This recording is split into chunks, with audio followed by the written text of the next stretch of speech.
Hey everyone, welcome back. In this video, I am going to be making a Mother's Day card, but this could easily be inspiration for a spring or summer card as well. I'm going to be doing a very fun card with this little peonies and leaves die set, and I love this. I've had it for a very long time. I hate to admit it, I've had it for a very long time and have not used it, but I am inspired to use it today, and I'm going to share how I'm getting my inspiration. So in Saturday's video, I did a lot of Mother's Day crafts, and this is one of the crafts that I did, and I just love it. I love the colors. I think it's just so fun and refreshing. And what I think I'm going to be doing is basing my card and my color choices off of this design here. So I am going to be pulling cardstock that I think matches these colors the best, and we're gonna have fun creating a fun card. So the colors of cardstock that I chose are, we have the new pistachio, we have watermelon, pink lemonade, and then this is creamsicle. And I think that those match pretty darn close. So I love this palette. I think it'll be very fun. So there is my inspiration that inspired the color palette for this card, and now I'm going to go ahead and take this die. I think we're going to do some inlay. So what we'll do is we'll cut this out of some white cardstock, and then we're going to paper piece inside all of these little places with the color choices. So what I think I'll do first, I'm going to use my mini in just a little bit, but let me set these to the side. I think I'm going to actually cut my flower out of the card base itself. So let's grab a paper trimmer to trim down my panel first. And even before that, actually, I think I'll do a little bit of ink blending so that we will have a little bit of visual interest going on here. So yes, let me do that first. I honestly love to just grab a bunch of products and sit down and be very candid about my process, because I don't really pre-plan anything. I just like to see where the whole creative process takes me. So I will put some tape down here. We'll also, oh, you know, shoot, I really wanted to trim that panel down first, but I guess I can do it. Nope, I'm gonna do it first because for me, it just is easier if I do it in this particular order. So let me save these pieces of tape. Let's do, look at this once more. I think I'm just gonna take a sliver off. So I'll do 4 by 5 1/4, which is pretty much my go-to. Then I'll tape this down. I don't want to have to worry about getting it all centered later. I like to just get it centered now and not worry. Okay, 1 and 2, and then let's do the stencil itself. Okay, I grabbed pink lemonade. It is one of the color choices that I am also going to be using, but I'm going to do something extremely faint, almost as if you can't see it. Well, you're going to see it, because then what would be the point if I did that? But I don't want this to be a ton of color. I think that looks good. Okay, again, extremely, extremely light. It's just honestly going to be more of an afterthought, something just to create some visual interest, but not much more than that. Okay, I just want kind of a hint of pink on here. Just a little itty bitty bit. Something nice and soft. Okay, so that's where I'm gonna stop. I'm just smoothing that out. And let's remove the stencil. It's just going to be a little dash. Oh, I like it. Okay, so now what I want to do is, let me remove my tape. I'm going to run through my die and cut out the flower from this. Okay, just like that. And then I'm going to add a piece of paper to the top as well before I send it through my die cut machine. That way my panel, because this is going to be my final panel, I want that to stay nice and clean. I don't want it to get all scratched up from my cutting plates. So I'm going to find where I'd like this. I think that looks pretty. I'll put some paper on top as well so that again, the scratches from my cutting plates don't leave that impression on my pretty panel. So I ran that through, and then I'm going to remove all of this. Okay, now what I want to do is I'm actually going to toss this because I want to recut this out just out of white. I think it'll look a little bit better instead of having the pink look on there, because I just wanted that to be for the background, but I want this inlay to be white. So now we're gonna do a bunch of cutting and we're gonna bring this card all together. So let's grab some white. Actually, I have a little scrap over here that I can use. Trim this down, and everything else I can do on my little mini machine, which works perfectly. So now what I'm going to do is I'm going to run this through in the white, but then in all of my colors as well.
Okay, I was going to start taking out all of the little pieces, and then I recut it out so that I could keep them intact so that I know which pieces to take out for this inlay. Okay, so that's kind of why I kind of redid that part also, because I was starting to throw some of those pieces away, and I can't do that. All right, so the first thing that I need to do is I need to get this piece all placed inside of my panel, or within my panel. So I think what I'm going to do is I'm going to add foam tape to the entire back side of this, and I actually have a foam sheet, so let me try to get that. Okay, I do. It's like foam tape, but it's a whole sheet of it, and it's at the A2 size, so I just need to trim this down. So I had this at 4 by 5 1/4, so I'm going to do this even smaller. So I'm going to do 3 3/4. Trim this. Okay, by 5. That way it's smaller than my panel. Okay, and then I have foam tape that I can use for other things. So I'm going to set that right to the side where I know I can find it. And then I will remove the backer from this. I'm going to place it right now without moving any of this because I want this to fit perfectly inside, but I'm going to place it right on the back here. Okay, so now, oh, now I stuck it to my mat. Okay, now I have the adhesive right there. So I am still going to, it's really nice and sticky. I'm still going to, I think, use some liquid glue to give me some wiggle room, but I think I can inlay this piece just fine on my own. Okay, which way do you go? Okay, I think it's this. So I'm gonna go little by little and just place this right back in. Do you see how nice it looks when just cut out of the white instead of having those pink pieces?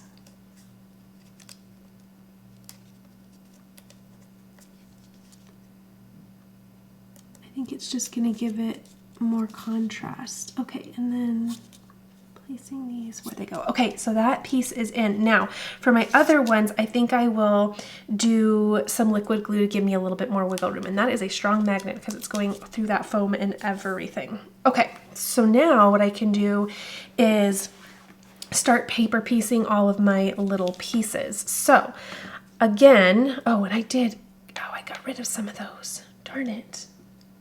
So I might have to just send through a corner here and cut out some more green, which is going to be fine. So what I'm going to start doing is just taking these little pieces out. I need to match where everything goes though. So it's something like this. So I'm just going to go little by little and start taking pieces out and placing them back in. And again, I know this looks overwhelming, but it's actually kind of relaxing to do. I am actually gonna fast forward this for you so that, first of all, it doesn't take a ton of time for you to watch, but also I can put on a little show, which makes it even more enjoyable. So I'm gonna show you how I'm going to approach this. Just like this. And next time I won't get that much glue on there. Dab that off. Okay. And again, you can just do, if you want, you can, and I might just do that. Place them right in without the glue. Put right onto that sticky adhesive sheet. You could do that. But I think I'm going to use a little bit of glue maybe when I get to the bigger pieces. So I'm just going to keep going through little by little. And if I need to recut any pieces, you'll see me do that. But I'm just going to get this all put together.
Okay, so that really wasn't too bad.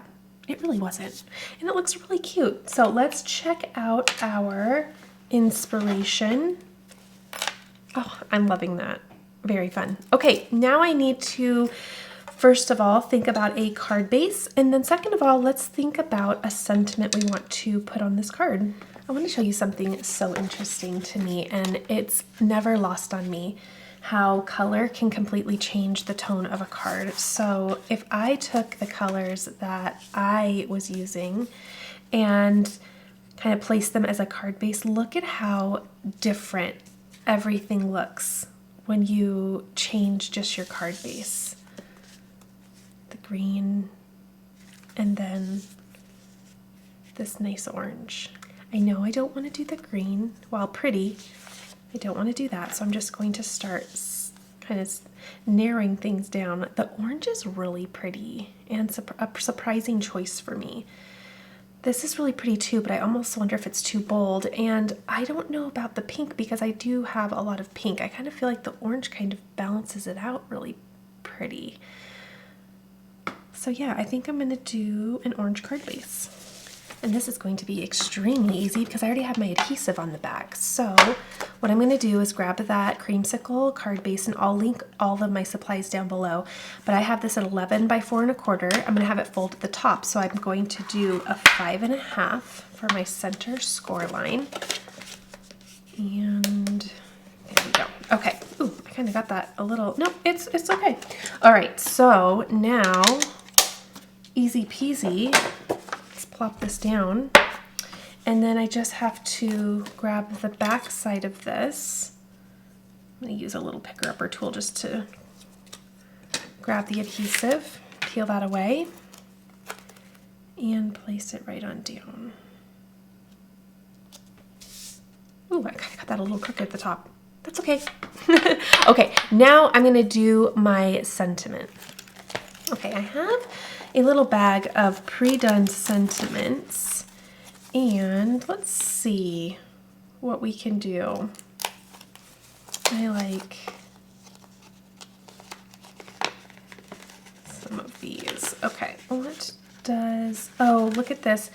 I love you so very much. I'm really liking that I love you so very much because we can make it into, first of all, it's going to be really skinny, okay? Second of all, I think we could chop it down and have it do a couple different lines. Okay, I love that. So let's see about trimming that down.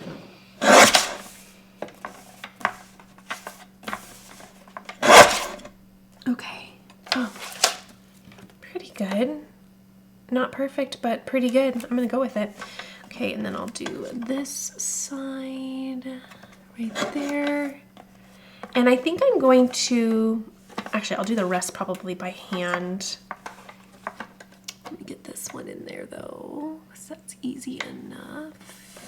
Okay, I love you so very much. Now I'm gonna trim that further apart, and let's keep this little, where is it? Moi, let's keep that in our little pocket over here. And what I'll do is grab some little detail scissors. I'm going to do I love you and so very much. Oh, those are gunky. Sorry about that. Let's do that. I love you and so very much. Oh, I love it. I think that's really fun. And it's neat because you can still cover without taking away from it. So that's what I'm going to do. I'm going to do something kind of like that. I'll grab these tiny little foam strips. They are very nice for small little sentiments like this. Let's grab my scissors. And that's about good. I'm going to do them separate. Okay, put that right on the back. And might need some tweezers, honestly, to help place these. Okay. I have these little tweezers that I'm just going to have help me do something like that. I love you and so very much. Now, you could just glue those right on down too. I think that would be a really beautiful look as well. Really can't go wrong at this point with the card, unless you spill your coffee on it. Don't do that. I just literally moved my coffee away from this card because that would be a Bethany move at the very end. Okay, I love you and so very much. And again, I'm just kind of making these a little tilted. Ooh, I kind of actually like that because it goes even further off of the flower and into that margin area. Sorry, that's not centered. I don't know that bothers anybody else but me, but that was not centered. Okay, now I'm going to add my final little embellishments. So I think actually on Thursday, I have to tell you, I'm starting a brand new series, and it is called Bought It and Forgot It. And little did I know, I kind of started the series today without knowing it. I am starting a series that is going to go over all of the items that I have bought and then have politely forgot about. Do you all have that happen sometimes for you, where you buy something and you want to craft with it and then something gets in the way, right? Or I don't know, sometimes things just get in the way for me, whether I have to churn out something else real quick and then I forget it. But anyway, I'm going to be revisiting all of those fun craft supplies that I bought and fell in love with and was so excited about and then forgot about them. So I've been having a lot of fun doing those videos for you. And it's even better to create with things that I'm shopping my craft room for. Okay, I lately also have been really in love with the idea of a trio of 2. So 3 groups of 2 for me has just been really fun and so simple. I love those because they are nice and clear and not distracting, but they just elevated the card in such a simplistic way. So there is a fun card. Again, if you were not doing this for Mother's Day, you could make this for anything. This could be an encouragement card. This could be for Mother's Day. This could be just for spring. It could be a just because card. So love how this turned out, and I will link all of the supplies down below for you. I also love a good inlay. Doesn't that look so pretty? It's something that's so simple, but it's so pretty. Don't forget to look around your home for inspiration for color palettes. It's so fun to do that, and I will see you in the next video.